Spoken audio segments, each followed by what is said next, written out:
এরপর আল্লাহ পাক বলছেন, قل أرأيتم إن أخذ الله سمعكم وأبصاركم وختم على قلوبكم من إله غير الله يأتيكم به। আল্লাহ পাক বলছেন, বলো বলো হে নবী বলে দেন, হে নবী আপনি বলে দিন, আরাইতুম তোমরা একটা রায় দাও তো দেখি। আরাইতুম মানে তোমরা একটু রায় দাও তো দেখি, একটু সিদ্ধান্ত দাও তো দেখি। প্রশ্ন করতেছেন কার কাছে? দুনিয়াবাসীর কার কাছে? না না, আল্লাহই প্রশ্ন করতেছে।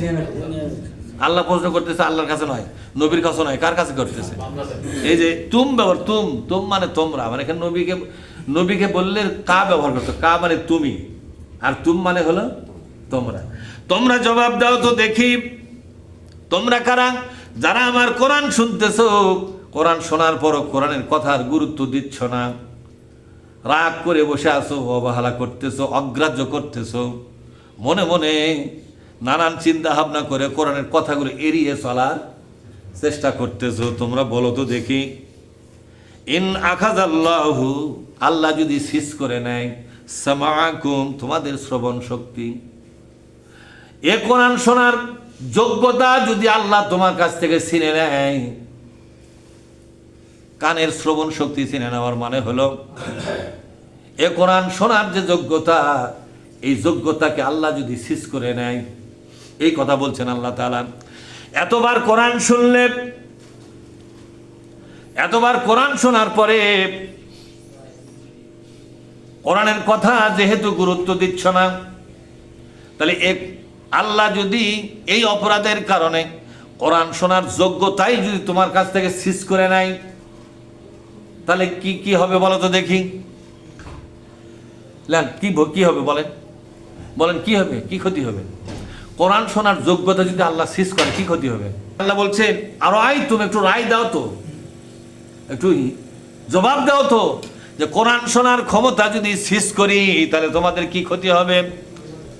সর্বপ্রথম যে ক্ষতি হবে, কোরআন শোনার যোগ্যতা সিজ করা মানে হলো আল্লাহর বান্দা থেকে নামটা কাটা যাবে, আপনাকে হেদায়েত থেকে বাতিল করে দেওয়া হলো। এ কোরআন শোনার সৌভাগ্য আর কোনোদিন হবে না।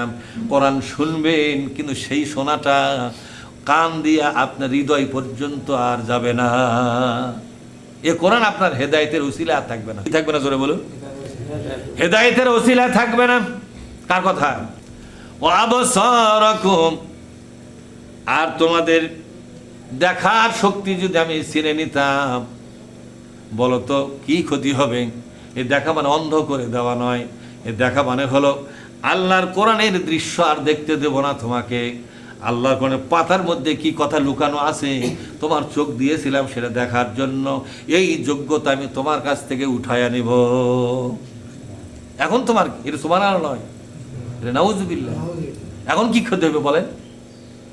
এই ক্ষতির মাত্রা কত হবে ভাইরা আমার? আল্লাহ তাআলা বলছেন, অখতামা আলা কুলুবিকুম, আর তোমার অন্তরকে মোহরাঙ্কিত যদি করে দিতাম, এর মানে হলো চিন্তা করার ক্ষমতা, উপলব্ধি করার ক্ষমতা, যেটা তাফসীরের মধ্যে আসছে, চিন্তার ক্ষমতা, উপলব্ধি ক্ষমতা যদি আমি শেষ করে নেই।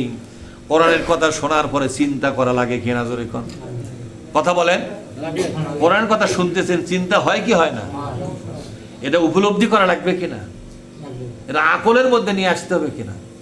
বিবেক দিয়া, অন্তর দিয়া, বুঝ দিয়া চিন্তা ভাবনা করে সিদ্ধান্ত নেওয়ার এই ক্ষমতা আমি আল্লাহ যদি সিজ করতাম, তাহলে এই ক্ষমতা ফিরে নেওয়ার জন্য আল্লাহ ছাড়া কেউ কি দুনিয়ার আছে? এই দুনিয়া কোনো পীরের পাশে যদি ঘোরেন, সেই পীর সাহেব কি আপনাকে এই তিনটা ক্ষমতা আবার আদায় করে দিতে পারবে? আল্লাহ বলছেন, দেখেন, মান ইলাহুন গায়রুল্লাহি ইয়াতিকুম বিহি, আল্লাহকে বাদ দিয়া এই দুনিয়ার এমন কোন লোক নাই যে লোকটা চেষ্টা সাধনা করে তোমার কাছে এই ক্ষমতাগুলো আবার ফিরিয়ে দিবে। এই ক্ষমতাগুলো থাকা মানেই হলো হেদায়েতের পথে চলা সহজ হয়ে গেল। এই ক্ষমতা হাতছাড়া হওয়া মানে হেদায়েত থেকে বাতিল হয়ে গেলে। নাউজুবিল্লাহ।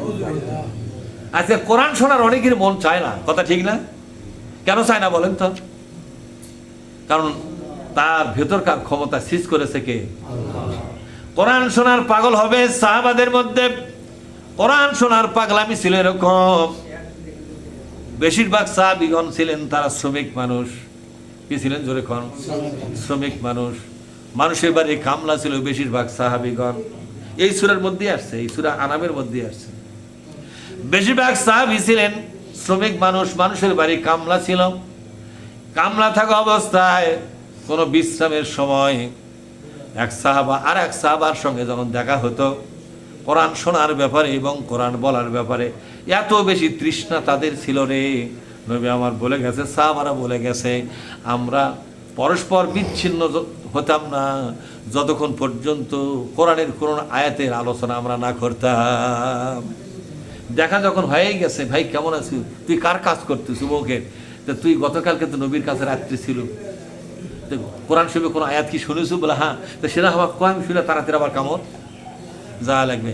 এইভাবে তারা কোরআনের কোনো একটা সূরা অথবা দুই একটা আয়াতের আলোচনা পরস্পরের মধ্যে না করা পর্যন্ত তারা বিচ্ছিন্ন হতো না। এমনকি রাতের বেলা শোয়ার আগে দৌড়ে যেত তারা বিশ্বনবীর মসজিদে নববীতে, বারান্দায় বসে বিশ্বনবীকে বলতেন, ওগো নবী সবার চলে যাব, সবার আগে কোরআনের দু একটা আয়াত শুনে তারপরে আমরা সবার যাব। কোরআনই হলো আমাদের জীবনের একমাত্র খাদ্য। দুনিয়ার খাদ্য দিয়ে আমাদের বডি তরুতাজা হতে পারে, কিন্তু ইমানের শরীরটা তরুতাজা হবে কোরআন দিয়া। জোরে কোন কি দিয়া? ইমানের একটা শরীর আছে না নাই? ইমানের শরীরটা তরুতাজা হবে কোরআনের আয়াত দিয়া। জোরে কোন সুবহানাল্লাহ। ওয়াইজা তুলিয়াত আলাইহিম আয়াতিহি জাদাতুহুম ঈমানাও ওয়া আলা রাব্বিহিম ইয়াতাওয়াক্কালুন। কোন আল্লাহু আকবার। একটু জোরে বলেন তো আল্লাহু আকবার। আল্লাহ পাক বলছেন, যখন তোমরা কোরআন চর্চা করো, ওয়াইজা তুলিয়াত, তেলাওয়াত মানে চর্চা করা। তেলাওয়াত মানে কি? আমাদের মধ্যে মনে করে তেলাওয়াত মানে খালি এমনি পড়া, সেটা হচ্ছে কেরাত। কেরাত মানে এমনি হুবহু পড়া, আর তেলাওয়াত মানে হলো স্টাডি করা। তেলাওয়াত মানে কি? স্টাডি, অধ্যয়ন করা, আর অর্থ বোঝা, ব্যাখ্যা বোঝা, এবং এই আয়াতের সাথে আপনার চরিত্রের কতখানি মিল আছে সেটা খুঁজে খাজা দেখা, এর নাম হলো তেলাওয়াত। আর এমনি হুবহু যে পড়া, এটাকে কি বলা হয়? কেরাত। কি বলা হয় জোরে কর? সুতরাং আমার বন্ধুগণ,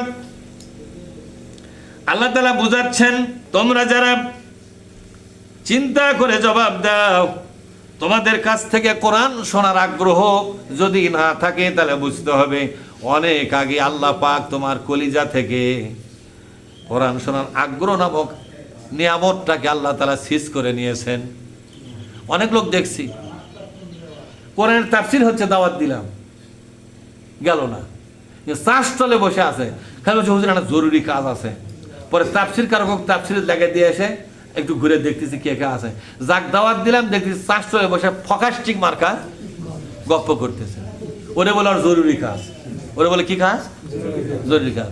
সে গপ্প, ওর পাঞ্জাব কেউ বিড়ি খাচ্ছে, কেউ দূরে মুখ খারাপ করতেছে, তারই মধ্যে বসে থেকে কি হাসি খুশি হয়ে মজা করে গল্প করতেছে এবং গল্পর মজা নিচ্ছে। গল্পের কি নিচ্ছে জোরে কর? এই যে ফাঁকাস্টিক মার্কা গল্প, বাহুল্যপনা, এর মধ্যেই মজা। কোরআন শোনার ওখানে বসলে ওর মজা লাগে না। তার মানে কি? আল্লাহ তাআলা ওর ভেতরে এই নিয়ামতটা দিয়েছিলেন, সেটা কি করে নিয়েছে আল্লাহ? জোরে কর, কি করে নিয়েছে? আমার কথা বোঝেননি? সেটা সিজ করে নিয়েছে। বলেন তো, কোরআন শুনতে কি আপনার মজা লাগে? কারকে লাগে দেখি? সবাই আনন্দের সাথে হাত তুললেন।